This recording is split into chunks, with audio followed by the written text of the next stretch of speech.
Bonjour à tous, aujourd'hui une vidéo qui va traiter d'alimentation et plus particulièrement de l'idéologie du crudivorisme.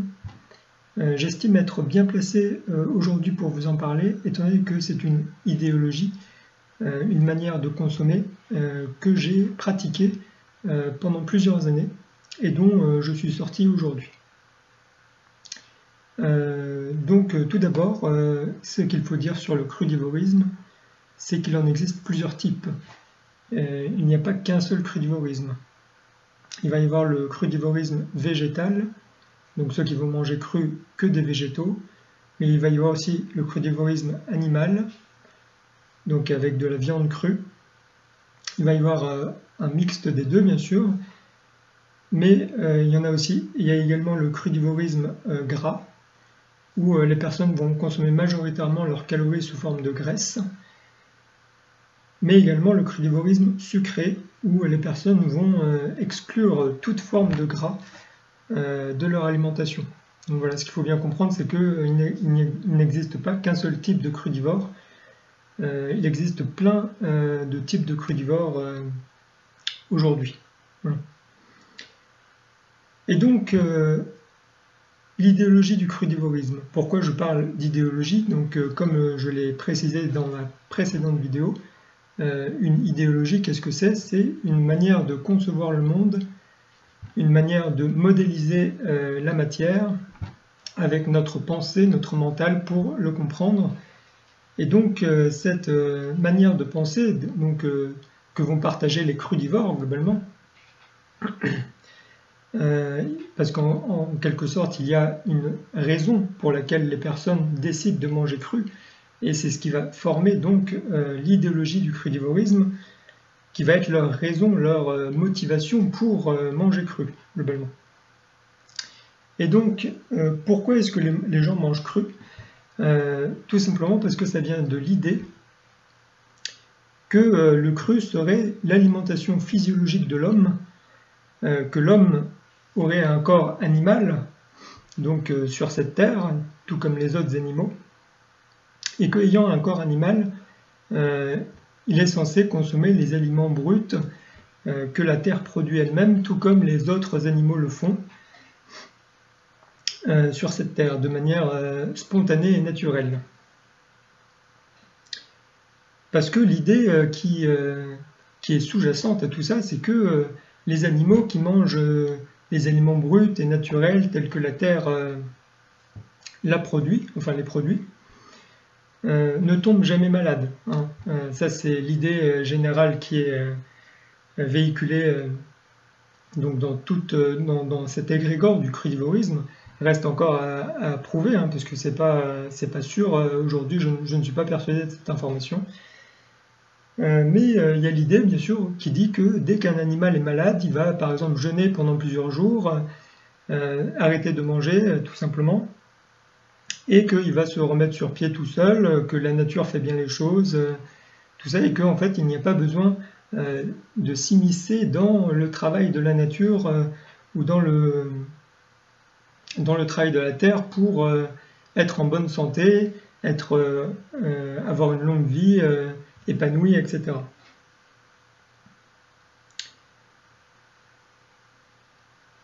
Et donc nous, en tant qu'hommes, on va donc interpréter cette manière de faire des autres animaux en se disant que eux, ils le font comme ça, eux ils n'ont pas, comme nous les êtres humains, le mental qui vient perturber forcément la prise de décision, voilà, parce qu'on va parler que l'homme a un libre arbitre, qu'il est capable de choisir, machin, mais qui ne fait pas toujours le bon choix, ce qui n'est pas le cas des animaux par exemple.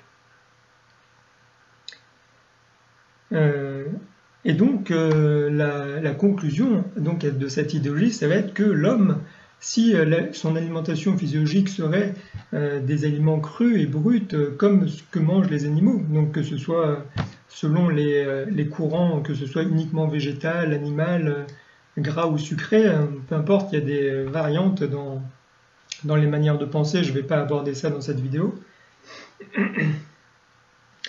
Mais la conclusion à ça, comme je disais, c'est qu'en consommant crue, l'homme devrait guérir du coup de toutes les maladies ou de tous les problèmes de santé qui se développeraient dans son corps, que ça devrait le revitaliser, que ça devrait lui redonner de la force et de la vigueur, que ça devrait le dépolluer de l'intérieur, éliminer tous les parasites, les polluants, etc., qui pourraient perturber son fonctionnement, rééquilibrer ses organes, que tout en fait devrait fonctionner de manière optimale, étant donné que donc dans cette manière de penser, c'est l'alimentation qui est faite pour l'homme, que la terre lui offre de toute sa générosité, et que du coup, en consommant comme ça, il ne devrait donc y avoir aucun problème de santé, que tout le monde devrait être heureux dans le meilleur des mondes.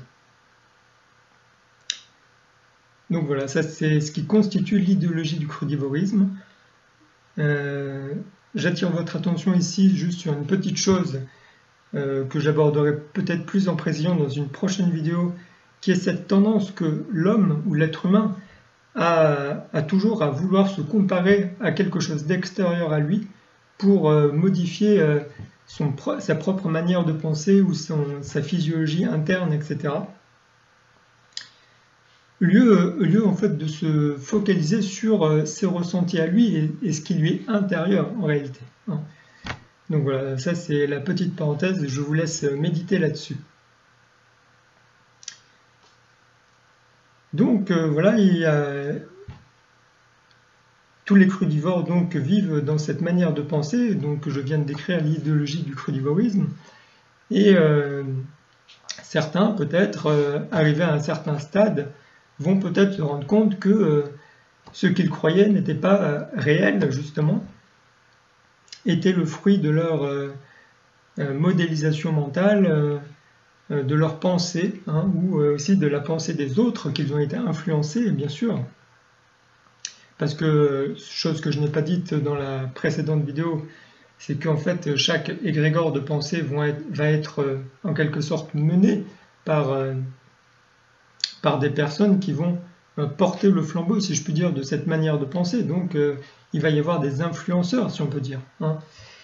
Et donc, ces personnes, tout comme moi, tout comme plein de monde, vont pouvoir être influencés par ces personnes, par ces égrégores, par ces manières de penser. Voilà. Mais au bout d'un moment, ils vont peut-être se rendre compte que ce n'était pas réel, justement. Et dans mon cas, donc c'est ce dont je vais parler tout de suite, ça a été avec la médecine chinoise. Voilà.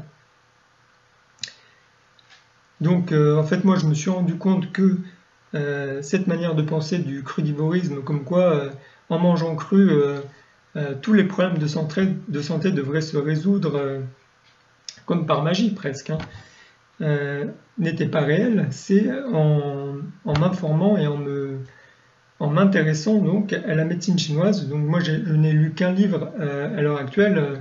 Je ne dirais pas que je suis un spécialiste de ça, donc si vous vous y intéressez, je vous conseille soit d'aller consulter un spécialiste en médecine chinoise, soit de faire vos propres recherches. Ici, je vais juste vous donner quelques éléments pour que vous puissiez voilà, comprendre ma réflexion et vous faire un petit peu votre propre idée sur la question. Donc je vais orienter mon propos pour expliquer pourquoi le crudivorisme ne va pas aider les personnes à rétablir leur santé. Et donc ce qu'il faut savoir donc, en médecine chinoise, c'est qu'il y a plusieurs principes qu'on va utiliser donc, pour décrire justement le corps et son fonctionnement. C'est donc notre modélisation de pensée, mais qui va être beaucoup plus proche de la réalité selon moi aujourd'hui. Et donc en médecine chinoise, on va parler par exemple de l'équilibre entre le yin et le yang. Et donc je vais vous donner quelques définitions de ce qu'on appelle le yin et le yang pour la médecine chinoise. Vous pourrez retrouver ces éléments, je pense, sur Internet, sur n'importe quel site Internet. Et donc pour la médecine chinoise, le yang va correspondre au soleil, à la chaleur, à la lumière, au mouvement, à ce qui est immatériel et à ce qui est léger. Et au yin va correspondre la lune, le froid, l'ombre ou l'absence de lumière, le repos ou l'absence de mouvement, ce qui est matériel et ce qui est dense. Donc voilà, c'est les deux qualifications du yin et du yang, donc on voit bien que les descriptions sont opposées, hein, on le voit bien. Et donc en fait en médecine chinoise on va parler dans le corps de l'équilibre entre ces deux éléments au niveau des différents organes. Et pour vous parler des organes, je dois d'abord vous parler des 5 éléments de la médecine chinoise que je vais énumérer tout de suite. Donc il va y avoir le bois, il va y avoir le métal, enfin le bois, le feu, pardon, la terre, le métal et l'eau. Et donc à ces 5 centres énergétiques de médecine chinoise vont être associés 2 organes clés du corps humain. Il va y avoir un organe yin, donc selon la définition, ça va être l'organe qui va être le plus dense. Et il va y avoir un organe yang, ça va être donc l'organe le plus léger. Et donc je vais les énumérer rapidement.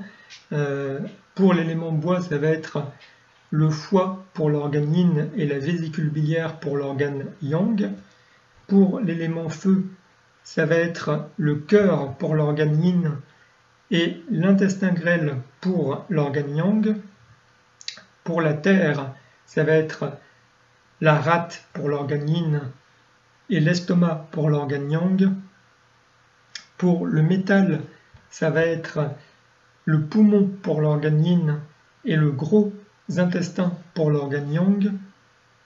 Et enfin pour l'eau, ça va être le rein pour l'organe yin et la vessie pour l'organe yang.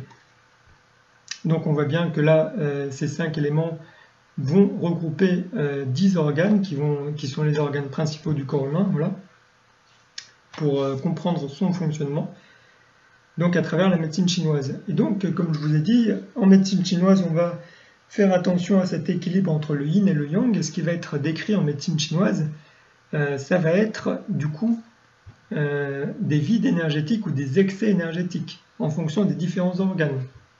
Donc on va par exemple détailler ce qui va être le vide de yang ou le vide de yin d'un organe particulier, comme la rate par exemple, ou comme l'estomac, enfin peu importe, tous les organes.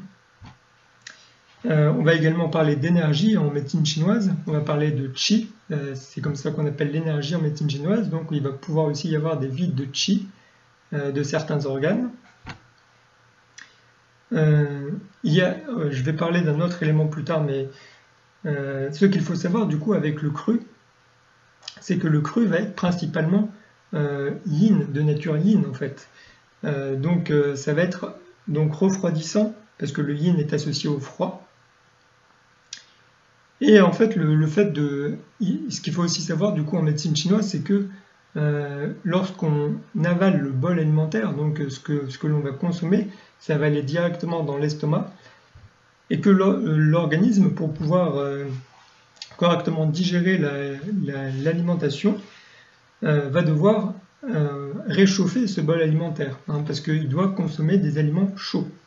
Et en fait, c'est la rate qui va réchauffer ce bol alimentaire, et pour cela, en fait, il va utiliser de l'énergie, hein, sauf si, bien sûr, le bol alimentaire est déjà chaud, mais ce n'est pas le cas lorsque l'on mange cru, hein.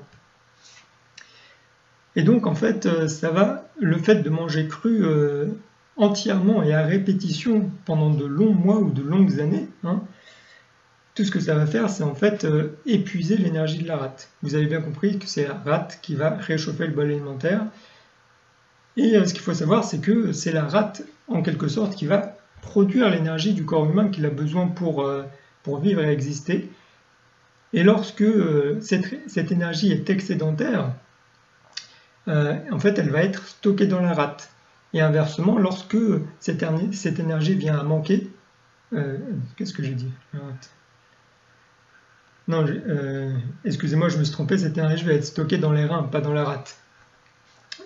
Et inversement, du coup, lorsque cette énergie vient à manquer, la rate va puiser l'énergie des reins, hein. Donc ce qu'il faut comprendre, c'est qu'en fait, déjà, un premier élément, hein, pour comprendre pourquoi est-ce que le cru ne va pas vous aider à résoudre tous vos problèmes de santé, c'est que premièrement, elle va épuiser l'énergie de votre rate, et lorsque cette énergie sera trop épuisée, ça va épuiser l'énergie de vos reins. Donc ça, c'est le deuxième élément. Donc troisième élément en rapport avec le yin et le yang, c'est que ça va déséquilibrer vos centres énergétiques, parce que du coup, vous allez développer en fait ce qu'on va appeler un excès de yin et un vide de yang dans plusieurs organes. Donc ça va être en fonction de votre tempérament de base, en fait, de votre équilibre de base que vous avez. Donc ça va différencier pour les personnes, hein. Voilà, mais à long terme, de toute façon, ça va entraîner ce vide de yang inévitablement. Voilà. Et donc, une autre chose que je voulais vous parler du coup par rapport à la médecine chinoise, c'est qu'on va parler d'énergie pathogène, donc que je vais vous citer rapidement. Ça va être du coup, par exemple, l'humidité dans le corps, ça va être la chaleur, le froid, l'énergie vent, par exemple, l'humidité-chaleur, le vent-froid, ce genre de choses. Voilà. Et en fait, ce qu'il faut savoir, c'est que bien sûr, toutes ces énergies pathogènes vont entraîner des problèmes au niveau du fonctionnement des organes, au niveau du fonctionnement global du corps.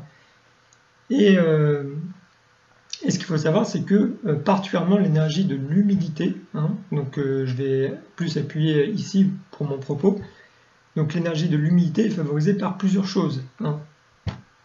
Donc la première chose, c'est bien sûr le fait de manger froid, le fait de manger cru en trop grande quantité, le fait de manger gras, le fait de manger même des cuissons grasses. Il va y avoir l'alcool qui va favoriser l'humidité, il va y avoir la consommation de produits laitiers. Donc ça, c'est principalement les éléments qui vont entraîner de l'humidité dans le corps. Et donc inversement à l'humidité, ça va être l'énergie de sécheresse que j'ai oublié de vous dire tout à l'heure, mais voilà, l'énergie de sécheresse, ça va être l'opposé donc de l'humidité. Et donc ce qu'il faut savoir, d'après ce que je viens de vous dire, du coup, c'est qu'en fait, le fait de manger cru et froid en très grande quantité et sur une durée prolongée, va donc favoriser l'émergence de cette énergie d'humidité dans le corps. Et tout ça, encore une fois, c'est en lien avec la rate, parce qu'en médecine chinoise, on va dire que la rate déteste l'humidité et aime la sécheresse, ou aime la sécheresse et déteste l'humidité plutôt. Ça revient au même. Parce qu'en fait, en médecine chinoise, ça va être la rate qui va gérer les fluides également, qui va permettre la fabrication du sang, des liquides organiques. Et donc, à apporter trop d'humidité, on entraîne également des désordres physiologiques dans le corps et des dysfonctionnements organiques.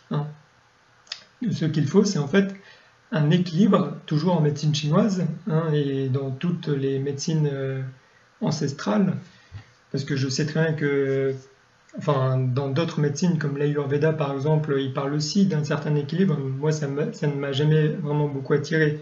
Ici, je parle donc de la médecine chinoise. Et donc, oui, on va parler donc de cet équilibre toujours en médecine chinoise entre le yin et le yang, entre du coup ici l'humidité et la sécheresse, entre la chaleur et le froid, donc là ça revient au yin et yang. Donc voilà, on va parler de ça en fait en médecine chinoise. Donc ça c'était le troisième point, et donc dernier point que je vais aborder ici à propos de la médecine chinoise pour vous expliquer pourquoi est-ce que le cru ne va pas vous aider à résoudre vos problèmes de santé.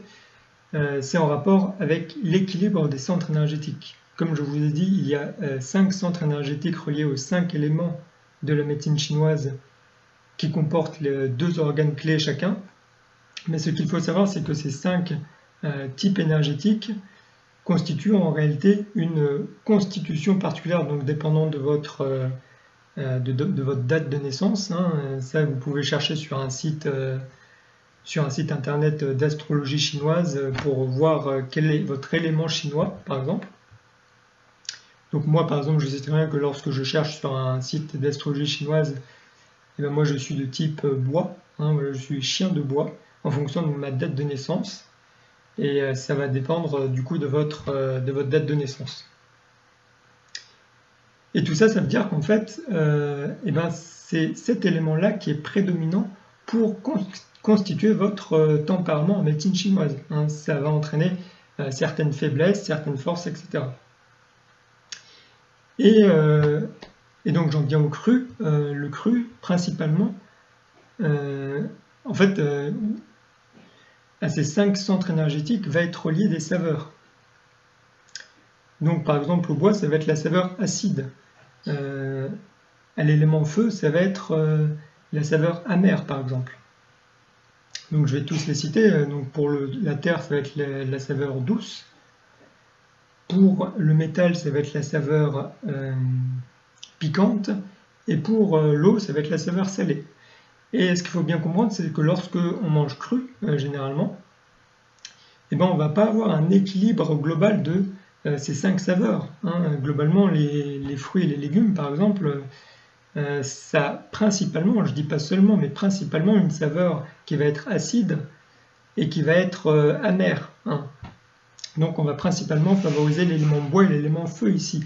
Sauf qu'en fait, à apporter trop d'aliments qui vont stimuler certains centres énergétiques à défaut d'autres centres énergétiques, en fait on crée un déséquilibre global dans le corps et dans les organes, etc. Et donc en réalité ça va créer un déséquilibre énergétique global. Le fait de manger que cru, parce que ce n'est pas une alimentation suffisamment variée au niveau des saveurs et des goûts. Voilà. Donc ça c'était les 4 points. Donc, pour revenir rapidement, je conclus, je récapitule. Donc le premier point c'était l'équilibre entre le yin et le yang dans les organes clés. Le deuxième point c'était le vide de chi de la rate et des reins. Le troisième point,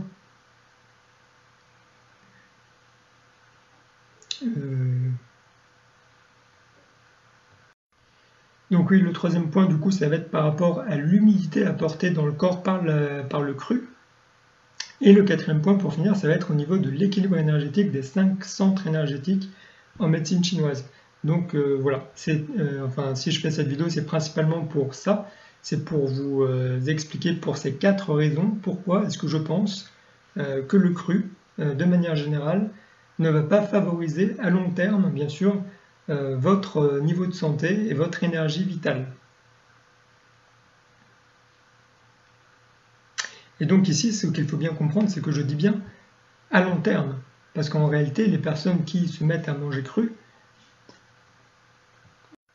les personnes qui se mettent à manger cru vont généralement, à court terme, obtenir de bons résultats en fait sur leur état de santé et leur énergie. Alors comment cela s'explique? C'est que généralement, les personnes qui se mettent à changer d'alimentation à cause de problèmes de santé divers et variés proviennent en fait d'une alimentation que je vais appeler conventionnelle, c'est-à-dire voilà, industrielle, transformée, et même si c'est pas ça, ça va être généralement très cuit, très chaud, qui va justement apporter beaucoup de chaleur. Et en réalité, en fait, ces personnes, déjà, bien sûr, il va y avoir tout le problème des polluants et enfin de tout ça, de l'alimentation industrielle, qui ne va pas être favorable à la santé. Mais le deuxième point, c'est qu'en fait, ces personnes vont être dans le déséquilibre énergétique inverse à ce que va apporter le cru. En fait, si le cru va favoriser du coup le refroidissement et l'humidification du corps, ces personnes vont généralement être dans un déséquilibre énergétique d'excès de chaleur, d'excès de yang, où ils vont avoir trop chaud par exemple, c'est une possibilité, ou sinon vont souffrir de sécheresse, si par exemple la personne va être très constipée en permanence, etc. Et en fait, en médecine chinoise, on dit qu'elle souffre de sécheresse du gros intestin, donc voilà. Et donc les personnes qui vont se mettre à court terme à manger cru vont ressentir des bénéfices. C'est ça qu'il faut comprendre. Mais le problème, c'est qu'en fait, ils sont en train de tempérer, si on peut dire, leur déséquilibre sous-jacent à un moment donné. Mais le fait de continuer et comment dire, et d'insister en fait, enfin pas d'insister, mais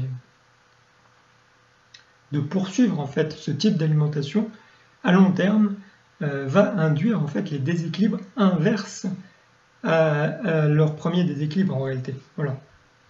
Donc ça c'était important de le comprendre,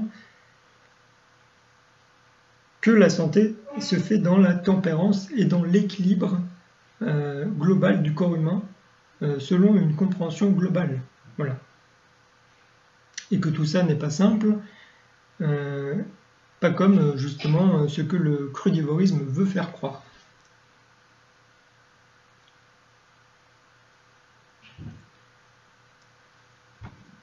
Donc j'en viens à ma prochaine partie, parce que cette partie se termine. Donc ma prochaine partie, c'est que j'ai envie de vous inviter à revenir, si je puis dire, dans votre passé, pour comprendre en fait qu'est-ce qui vous a amené, vous particulièrement, parce que nous sommes tous différents, hein, à manger cru, par exemple. Donc si vous regardez cette vidéo et que vous mangez cru, bien sûr, il va y avoir bien sûr la composante corporelle et de santé dont j'ai parlé. Hein. C'est que souvent les personnes vont manger cru parce que justement elles ont des problèmes de santé qu'elles souhaitent régler, etc. Mais ça ne va pas être la seule composante, hein, dépendant des personnes. Voilà, je ne connais pas votre situation, mais je vous invite justement à déterminer ces composantes pour travailler sur ça en fait, hein, parce que si vous souhaitez, suite à cette vidéo, si vous avez compris, si vous êtes d'accord avec ce que j'ai à vous apporter, que le cru ne va pas être favorable pour votre santé, c'est important aussi de comprendre qu'est-ce qui vous y a mené pour changer en fait votre état et votre situation. Voilà. Donc il va y avoir bien sûr la composante qui va être intellectuelle, qui va être des croyances, bien sûr, justement on croit à cette manière de penser que le crudivorisme promulgue. Et il va y avoir possiblement, pour vous, peut-être, une composante émotionnelle, hein, donc qui va être en lien avec, si vous connaissez le concept des blessures d'âme, par exemple, donc les blessures d'âme, il y en a 5, je les cite rapidement. Hein. Ça va être la blessure d'abandon, la blessure de rejet, la blessure de trahison, la blessure d'humiliation et la blessure d'injustice. Donc voilà, je ne vais pas en parler dans cette vidéo. Mais enfin, si ça vous parle, vous pouvez faire des recherches si vous ne connaissez pas déjà le concept. Donc voilà, cette composante émotionnelle qui va être en rapport avec les blessures d'âme, donc qui va être en rapport avec en fait votre relationnel que vous avez au jour le jour avec les gens. Hein. Que ce soit dans votre enfance avec votre famille, ou que ce soit lorsque vous étiez à l'école par exemple, ou avec vos amis, ou dans vos relations amoureuses, peu importe. Et donc en fait je vous invite à voir dans son ensemble qu'est-ce qui vous a mené là où vous en êtes au niveau global pour comprendre et aller vers un mieux-être, une meilleure santé, etc. En fonction de ce que j'ai pu vous apporter. Voilà. Parce que bien sûr la composante corporelle n'est pas la seule à prendre en compte et en considération pour évoluer dans la vie. Il va y avoir également la composante intellectuelle dont j'ai parlé, hein, qui va être en rapport avec nos croyances et nos pensées, et la composante émotionnelle. Et donc pour conclure cette vidéo, je vais finir par un point qui me paraît important. Ça va être au niveau de la perception que l'on a des autres. Ici j'entends par autres, du coup, les personnes qui ne partagent pas notre manière de penser, notre idéologie, donc c'est valable pour toutes les idéologies. Hein. Ici, je parle donc de l'idéologie du crudivorisme, mais c'est valable pour toutes les idéologies. C'est en fait comment est-ce que vous percevez les autres, ceux qui ne partagent pas votre point de vue, votre manière de consommer ici. Est-ce que vous les considérez vraiment comme des hommes, par exemple? Je donne des exemples pour vous aiguiller. Parce que si, justement, dans l'idéologie du crudivorisme, on dit que l'homme a une alimentation physiologique et que cette alimentation physiologique est censée être le cru, comment est-ce qu'on perçoit les personnes qui ne mangent pas cru, hein? Donc c'est une question importante à se poser. Donc c'est en rapport bien sûr donc avec la composante intellectuelle et émotionnelle que j'ai parlé plus tôt aussi. Donc ce sont des questions importantes. Donc est-ce qu'on peut les considérer comme des hommes dans ce cas-là? Est-ce qu'ils sont dignes d'intérêt? Est-ce qu'on ressent de l'amour ou de la haine pour eux par exemple?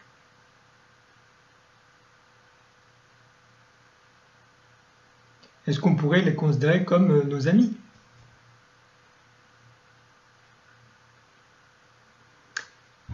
Est-ce qu'on n'a pas parfois des pulsions de violence ou ce genre de choses vis-à-vis d'eux?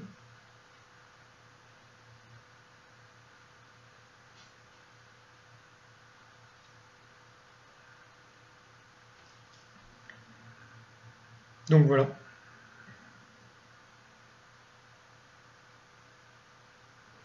Je sais que tout ce que je viens de dire là sur la dernière partie ne va pas parler à tout le monde, ça va être peut-être des cas extrêmes, mais ça me paraît important de l'aborder.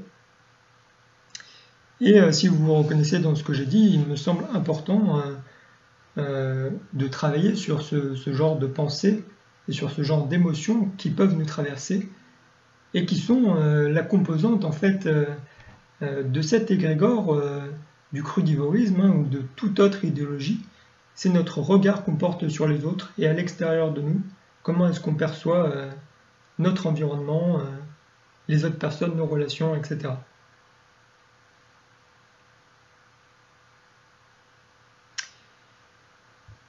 Et donc voilà, j'en ai fini pour cette vidéo. N'hésitez pas à commenter ou à partager si vous le souhaitez. Je vous souhaite une bonne journée et merci de m'avoir écouté.